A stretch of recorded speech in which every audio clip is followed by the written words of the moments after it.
సురేంద్ర అన్న, మీరు కూడా వరంగల్ జిల్లా నుంచి రావడం జరిగింది. సో ప్రధానంగా ఈ సినిమాకు అంటే మీరు లిరిక్స్ ఒక పాట ట్రెండ్ అవుతుంది, రాంబాయి సాంగ్ అనేది చాలా ట్రెండ్ అవుతుంది. అసలు ఈ రాంబాయి పాట ఇంత ట్రెండ్ కావడానికి మీరు ఆ లిరిక్స్ రాయడానికి ఏదో ఒక ట్రిగరింగ్ పాయింట్ ఉంటాయి కదా, అసలు ట్రిగరింగ్ పాయింట్ ఏంటి? అసలు స్టోరీ అది జరిగిన సంఘటన అన్న తర్వాత దాని మీద ఎక్కువ మనసు పెట్టినా, ఎక్కువ మనసు పెట్టి రాయడం జరిగింది. అంటే నాకు తెలిసి చాలా మంది ఆ పాటను ఇష్టపడడానికి ఇంకొక సర్వసాధారణమైన రీజన్ ఒకటి ఉంది. చాలా మందికి ప్రేమ పుడుతుంది కానీ సంపద ఉండదు. ప్రేమలో పడడం తేలిక కానీ సంపాదించుకొని ప్రేమలో పడడం చాలా కష్టం. కాబట్టి అది ఎందుకు అందరికీ నచ్చుతుంది. ఎందుకంటే సంపాదించుకొని అన్ని కూడబెట్టుకొని అన్ని ఏర్పాటు చేసుకొని ఎవరు అమ్మాయిని ప్రేమించుదాం, ఇప్పుడు ఈ అమ్మాయిని ప్రేమించుదాం అనుకోరుగా, సహజంగా పుట్టుకొస్తుంది. అప్పుడు వాళ్ళ పరిస్థితులను వాళ్ళు చెప్పలేరు. కాబట్టి ఈ పాటలో మేము చెప్పిన విధానం, రాజు ఏ విధంగానైతే ఆలోచిస్తాడని నేను పాటలు చెప్పినో అదే విధంగా సొసైటీలో ఉన్న వాళ్ళు కూడా పిల్లలు అట్లనే ఆలోచిస్తారు. అందుకే దానికి ఎక్కువ ఇష్టపడుతున్నారు. వాళ్ళ స్టేటస్ని చెప్పుకోవడానికి, అమ్మాయి మీద వాళ్ళ అభిప్రాయం చెప్పుకోవడానికి రాజు ఏ విధంగా అయితే చెప్పుకున్నాడో, రాజు పాత్ర నాకు తెలిసి ఇప్పుడు 2 తెలుగు రాష్ట్రాల్లో యూత్ అంతా రాజు పాత్రనే ధరించి తిరుగుతున్నారు. అందుకే ఆ పాట ట్రెండ్ అవుతుంది. అది రాయడానికైతే బలమైన కారణం కథే. ఎన్ని రోజులు పట్టింది రాయడానికి అన్న చెప్తాడు. ఒకటే రోజు 2-3 గంటలు అనుకుంటా, 2-3 hours. రాత్రి ఆఫీస్కి వచ్చాడు, 3 hours అంతే. అంటే సూరి నాకు మేము కలిసి అవకాశాల కోసం బండ్ల మీద ఇద్దరం కలిసి స్కూటీ మీద నాకు హోండా యాక్టివ్ ఉండేది అప్పుడు. కృష్ణనగర్ స్టేట్లో జూబ్లీ హిల్స్లో మేము చాలా చోట్ల కలిసి తిరిగిన వాళ్ళం అవకాశాల కోసం. నేను డైరెక్టర్ అవ్వాలి, ఆయన పెద్ద లిరిసిస్ట్ అవ్వాలి అని. సో ఆ సాన్నిహిత్యం ఉండటం వల్ల నేను ఐ కెన్ డిమాండ్ అనమాట. పైసలు ఇచ్చినారు కదా, డబ్బులకి అగ్రిమెంట్ రాసుకోవాలి అన్న. సో అంటే ఒకటే పాట రాసిరా మీరు? మొత్తం సాంగ్స్ 6 songs మీరు రాసిరా? ఈ ఫిలిం కాదు శ్రీను, నీది నాది ఒకే కదా, నేనే రాయాలి, నన్నే మ్యూజిక్ చేయరాని పిలిచిండు. ఫస్ట్ నేను చెయ్యనన్నా, ఒకడు లోకల్ రెహమాన్ ఉన్నాడు, నీకు వాడిని పరిచయం చేస్తా, ఎక్సలెంట్ గా ట్యూన్స్ చేస్తాడు, సౌండ్ మీద నాలెడ్జ్ ఉన్నది, లిరిక్స్ సైడ్ నేను హెల్ప్ చేస్తా అన్న అని తీసుకెళ్లి కూర్చుని మాట్లాడించిన. దీని తర్వాత విరాట పర్వం అప్పుడు కూడా మ్యూజిక్ చేయరన్నాడు. నా జీవితంలో లిటరేచర్ తప్ప 2వ పడవ మీద నేను కాలు పెట్టాను అన్న.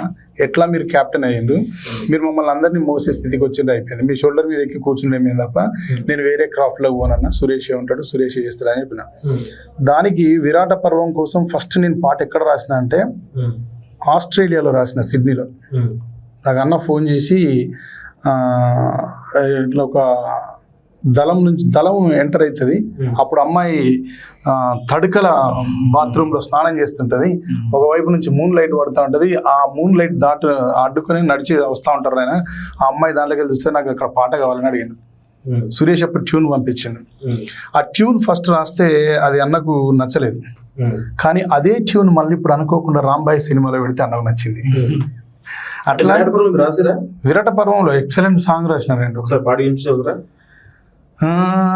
ఆశలేని రెక్కలైతే ఓ లచ్చగుమ్మడి, ఆకాశాన్నే తాకవచ్చే ఓ లచ్చగుమ్మడి, సంకల్పం నీ శ్వాస అయితే ఓ లచ్చగుమ్మడి, సంద్రాన్నైనా ఎదురీదొచ్చే ఓ లచ్చగుమ్మడి.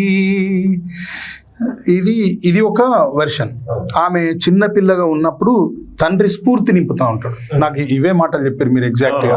పరసవేది అనే పుస్తకం, ఆల్కెమిస్ట్ అనే ఒక ఇంగ్లీష్ బుక్ని నాకు రెఫరెన్స్గా చెప్పి దాంట్లో రాయబడ్డదంతా నువ్వు అనుకుంటే అవుతుంది అని ఉంటుంది సూరి. దీంట్లో కూడా ఆ ఒగ్గు కథ చెప్పే వాళ్ళ నాన్న ఆమెకు స్ఫూర్తిని చెప్తా ఉంటాడు.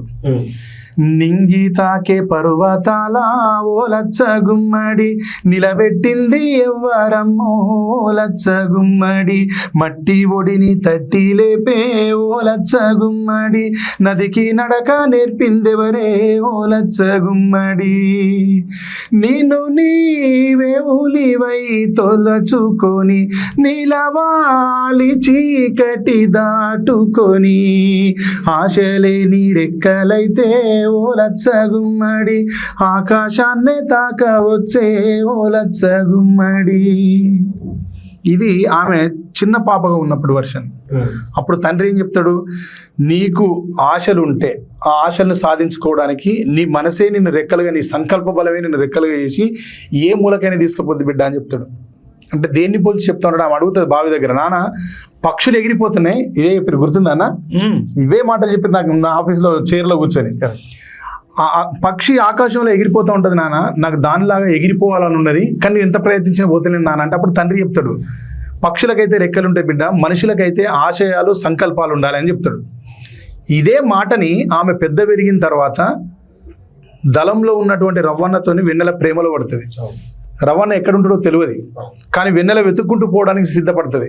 అప్పుడు పోతూ పోతూ చూడు వేణన్ ఎంత బాగా చెప్తాడు అమ్మాయి మనస్తత్వాన్ని.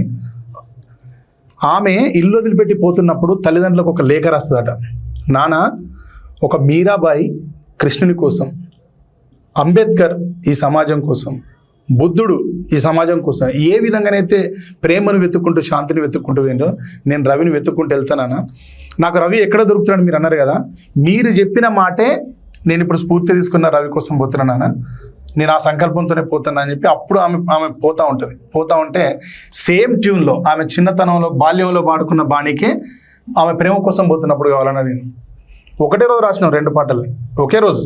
అన్నాచి ఒకటే పుట్ట మా ఆఫీస్లో అట్లా ఒకసారి కూర్చున్నాడు. దీంట్లో ఇదే బాణీలో మళ్ళీ ఒక పాట ఉంటుంది, పెంచుకున్న ప్రేమ కోసం ఓ లచ్చ గుమ్మడి, బంధాలన్నీ తెంచుకొని ఓ లచ్చ గుమ్మడి, గూడు విడిచి ఆడి కమ్మో ఓ లచ్చ గుమ్మడి, దారి సాగిపోతున్నావే ఓ లచ్చ గుమ్మడి. ఇది దాని పల్లవి.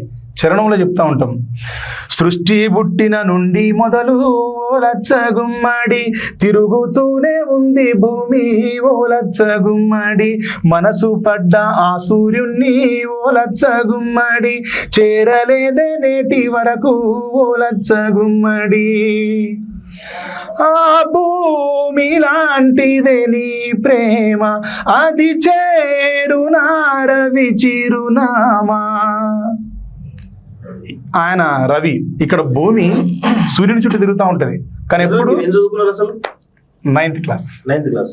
అందశ్రీ కూడా 8th క్లాస్ చదువుకుంటున్నాడు కదా, 8th 9th. అందశ్రీ గారు చదువుకోలేదు, అది ఫేక్ ఇన్ఫర్మేషన్.